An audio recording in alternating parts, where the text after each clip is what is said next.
recently, Jeremy, that maybe you saw from the Gospel Conspiracy, where I was commenting on a preacher giving a sermon about Paul. Paul's the message, Paul's the truth, Paul's the life, Paul's the way. Only through Paul do we understand Jesus.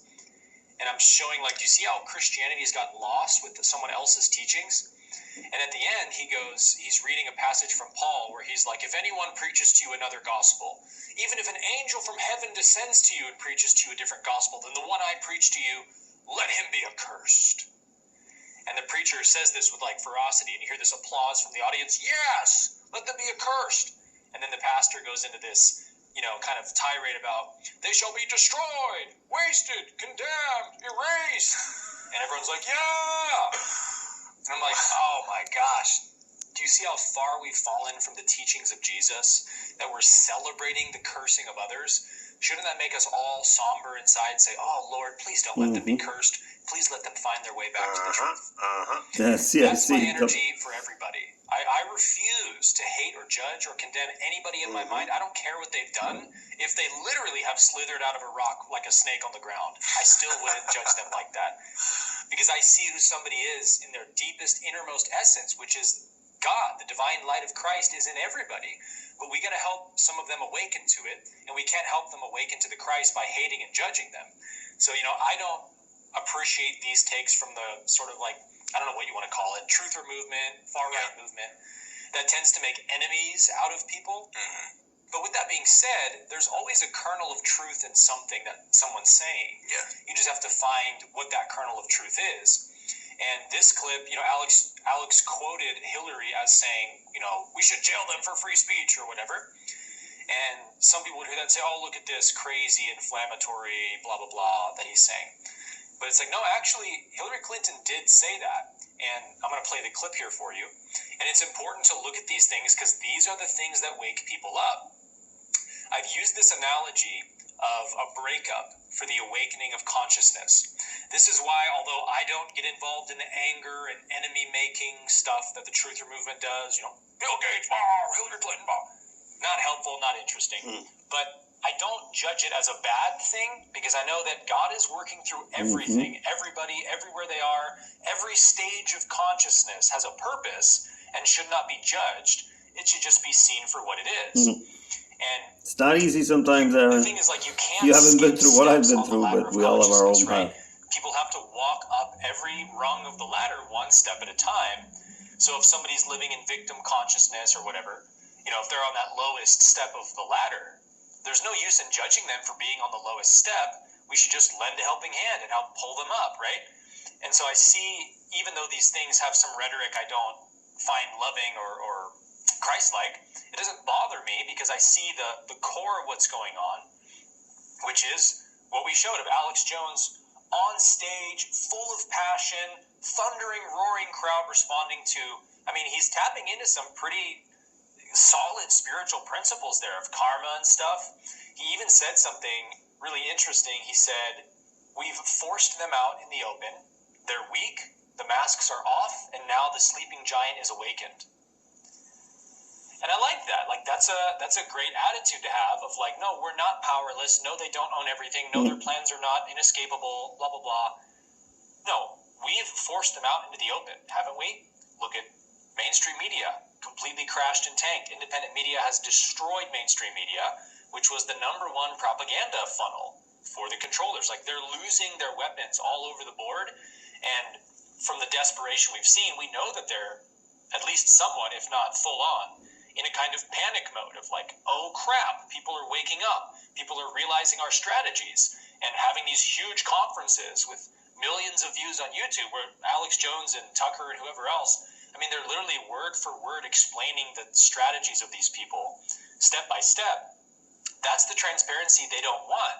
And it kind of poses an interesting question of what happens to the negative polarity, the controllers, the globalists on our planet, when we get to this tipping point where it's like, 60, 70% of people are fully awake to the fact that there are bad, ill-intentioned people in positions of power trying to exact more power over you and I, the people, taking our freedoms, more of a controlled state, weaponizing everything against us.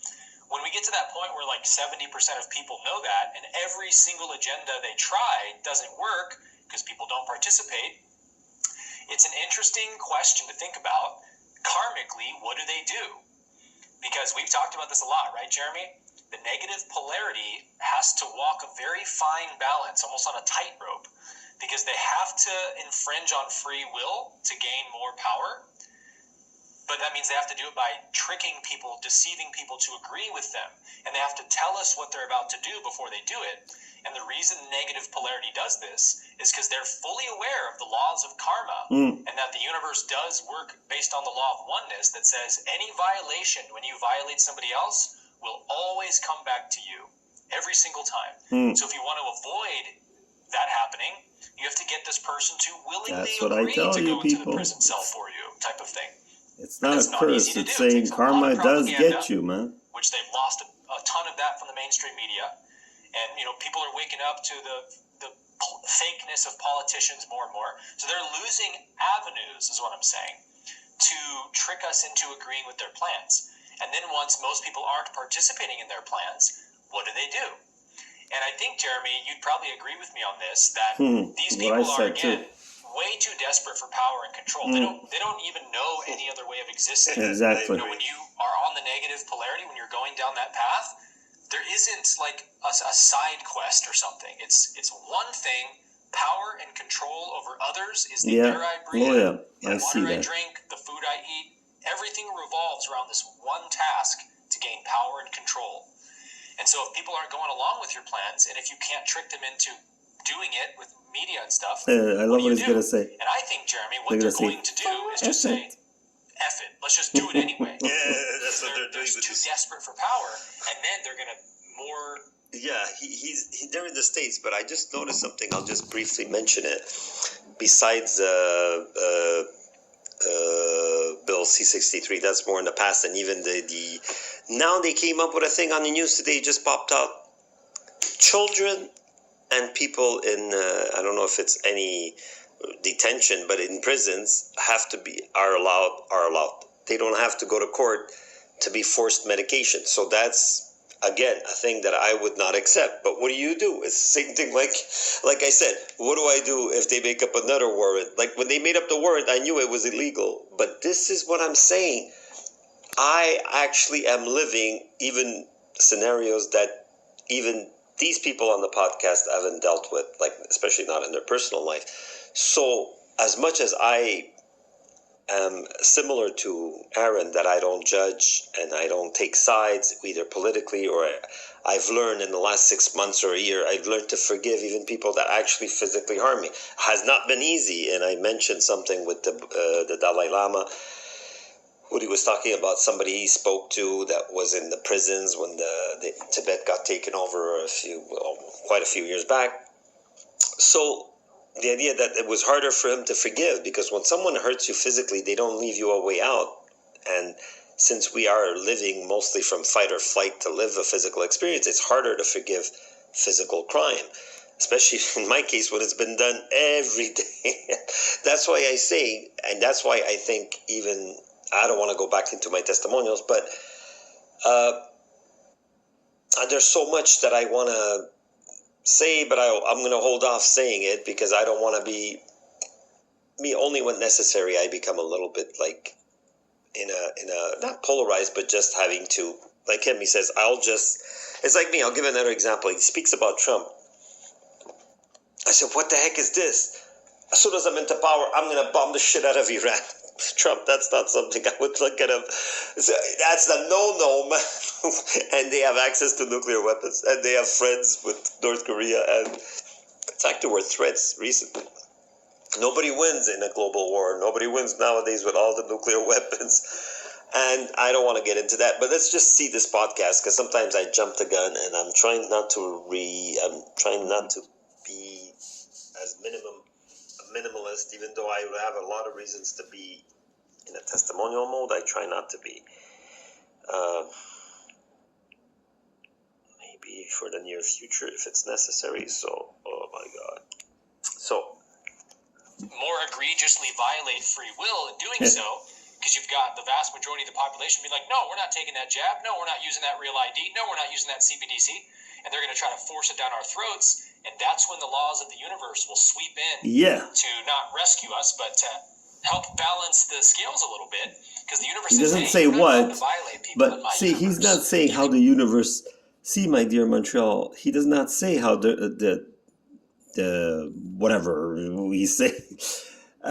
He's general. He's not saying it's through weather or through accidents or through. But I'm giving more details. But it doesn't mean, like he said, like the people with the preaching about Paul. Oh, let's curse them. And no, it's not the same. But I used to be a little bit like that.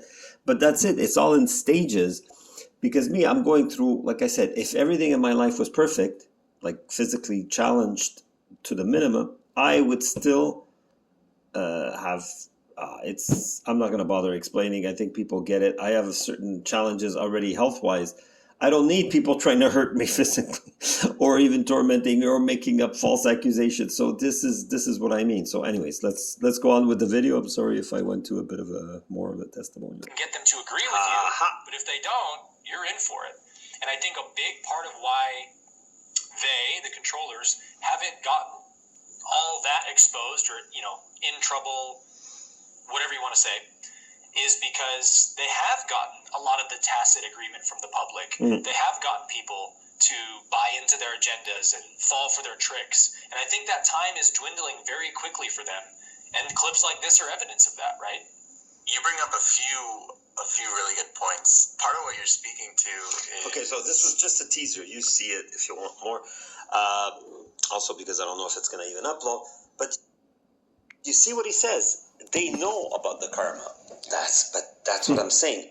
How far the karma goes, I'm not gonna. But he mentions that the controllers know. Obviously, the Illuminati, the Rosicrucians. Although the Rosicrucians are mostly good, but the Illuminati, people say they're the Masons, the Freemasons. I don't know too much about those groups. One time I did research the Rosicrucians when I was young, from Omni magazine. Who remembers Omni? I don't know if they still publish it.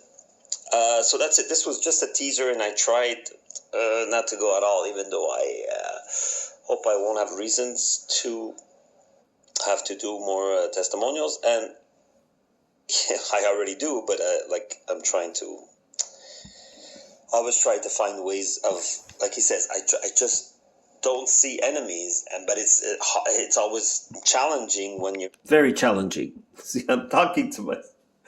Okay, good vibes. Like, subscribe, and share. Share with Share. Share is an amazing person. Just thought I'd say that. It's just off the top. Good vibes. Namaste.